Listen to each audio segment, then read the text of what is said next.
Hi guys, very good morning. I hope all you are doing really well. Guys, a few aspirants has requested me to give the answers of these questions because they had faced these interviews questions in their live interviews and um, they had requested me to give the answers. That's why I am making this session on the request basis of one of my aspirants.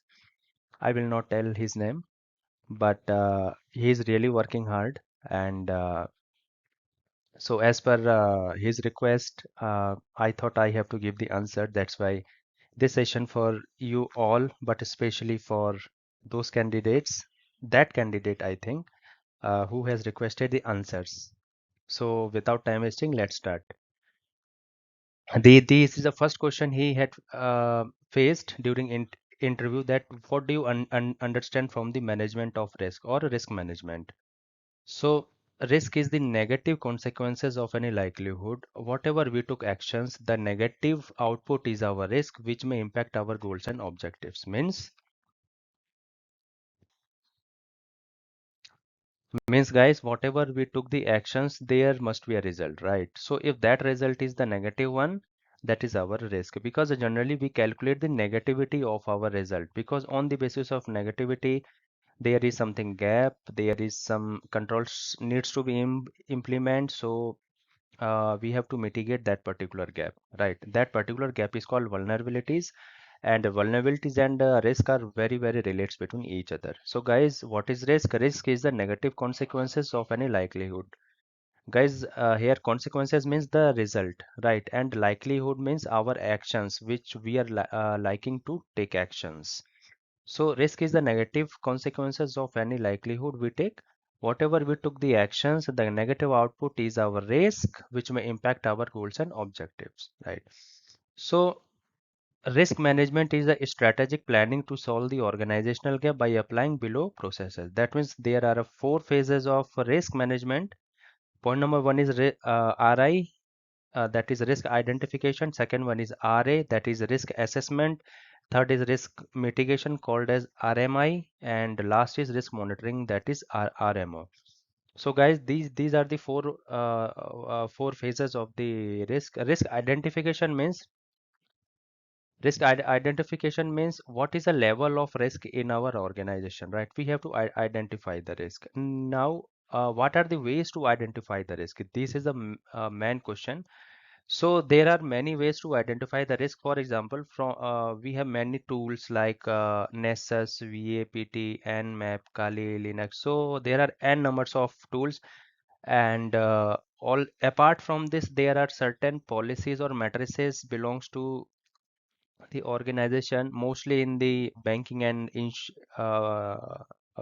insurance sectors. So there are n numbers of ways, as I asked earlier, from the many tools from the GRC point of view, and internal policies have some like risk matrices as well. So from these ways we can identify the risk. So after identification, risk assessment. Risk assessment means the process of assessing the risk, right? For example, we have multiple applications and we had run the assessment via Nessus, let's say. So the process of executing the finding of vulnerabilities or any risk, right? This is our assessment part. Risk mitigation part. Risk mitigation means the controls we are applying to rectify the gap or risk is our risk mitigation. Risk monitoring is like we have to monitor these applications or our infra so that we can identify the risk proactively before the incident happen, right? This is our RMO, risk monitoring. So guys, if in interview anyone will ask the question, then you have to simply say risk is the negative consequences of any likelihood which impact our goals and objectives. And there are four types of risk: RI, RA, RMI, and RMO, and explain the same what I have just explained. Next is this is the 100% interview questions, which is interviewer may ask you. right? How will you make and implement the policy and procedure of application infra and cyber security, right? So guys, the general steps of implementing or making the policies is same, but here for your for your deep analysis, for I mean for your better understanding, I am making the policies individually. That means for applications I will make the different, and for infrastructure I will make the different policy, and for cyber security team I will make the different policies.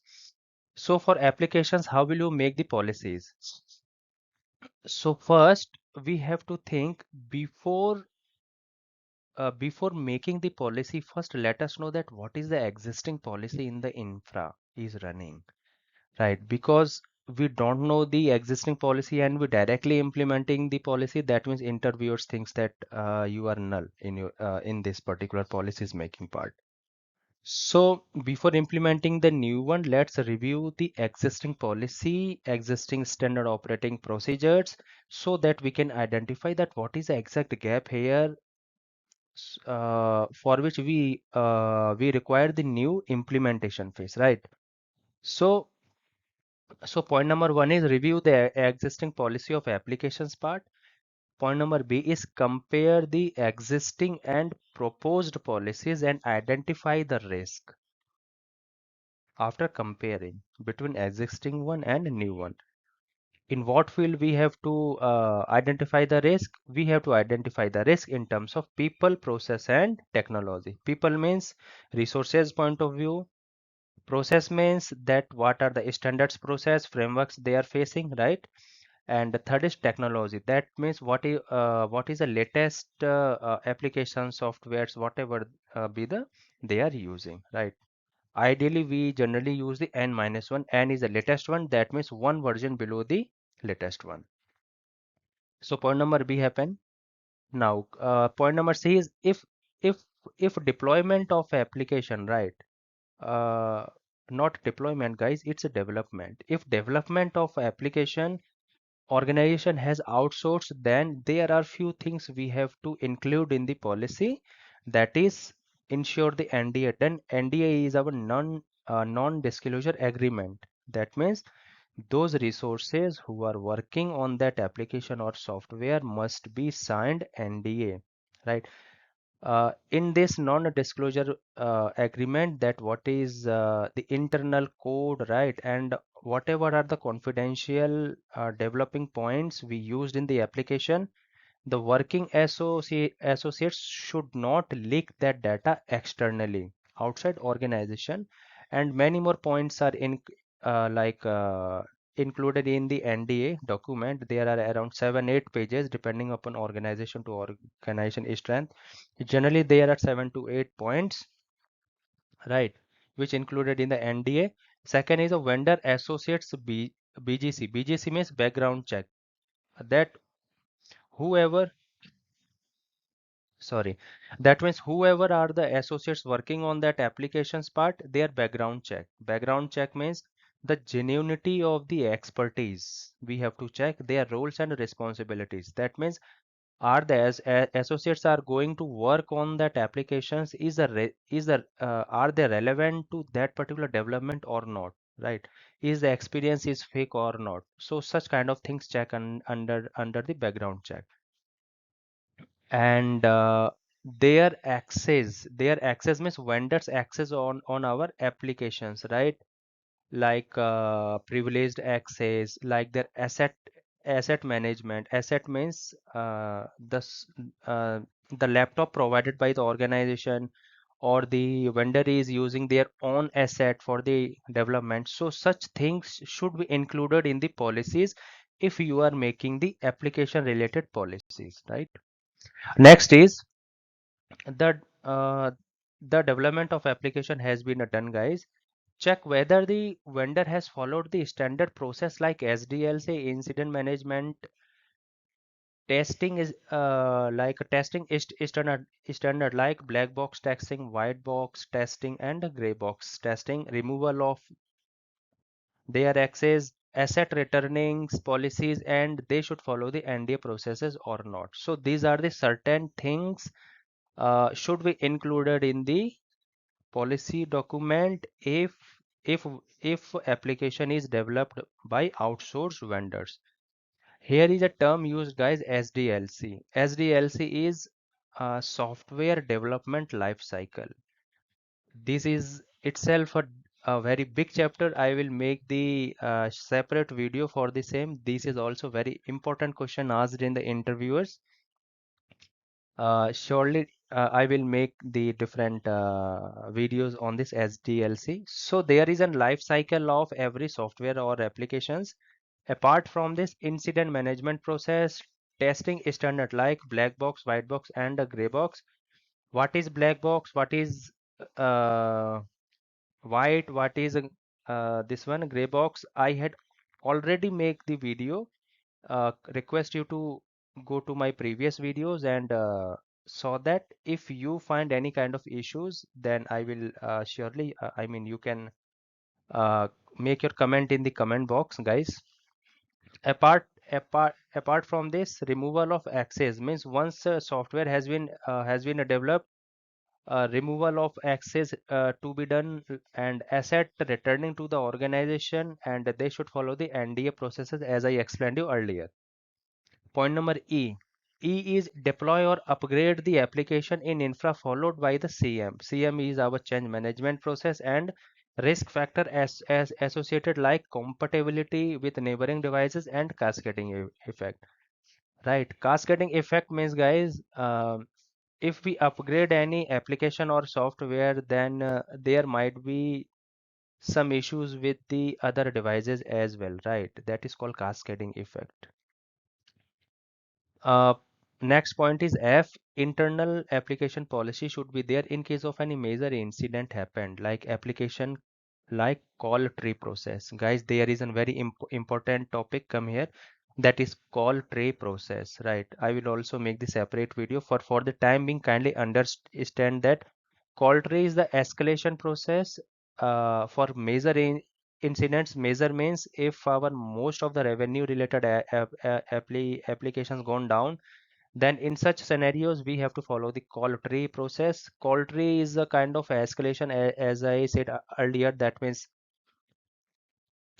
for example, we are on a L1 level, right? Then we have to escalate to L2, then L3, then L4, then manager level, then senior manager level, right? Then CISO level, right? Or then chief risk officer manager, then our CEO, that is chief executive officer level, and then the chairman. So this is the general hierarchy. So call tree, I mean these all hierarchy, that what are the ways of escalating, right? Escalation. So call tree processes should be followed, that at what level we have to escalate up to what level. Next is the incident and problem management. That means these both processes comes under the infrastructure library. Uh, these processes we have to include in the policy whether vendor is following or not. Point number G, monitor the health status of application and report immediately in case of any issues, right? This point is must be included in the policy making. So how can we check the health status of application, guys? There are n numbers of licensed tools, like we have Nagios and all other tools as well. And report immediately, guys, if there is any kind of issues. Point number I is the last one. Take care of application support window from vendor side and renew as applicable. Means if the life of application is going to end, then take support from the particular vendors. Or if a vendor is not agree, then I think you have to find out the workaround for the same. Okay, but it is recommended that whoever be the original equipment manufacturer of applications, tie up with that particular vendor, right? So guys, this is the policy making of applications part, guys. Next, I will make on next video for policies on infrastructure and cyber security team. That means what are the policies we have to include if we are like implementing a new infra, and what are the policies from the cyber security point of view. Guys, actually, I'm struggling with the time management now because I'm also a working candidate, and apart from this, I have to give the answers for your, I mean, interview questions as well.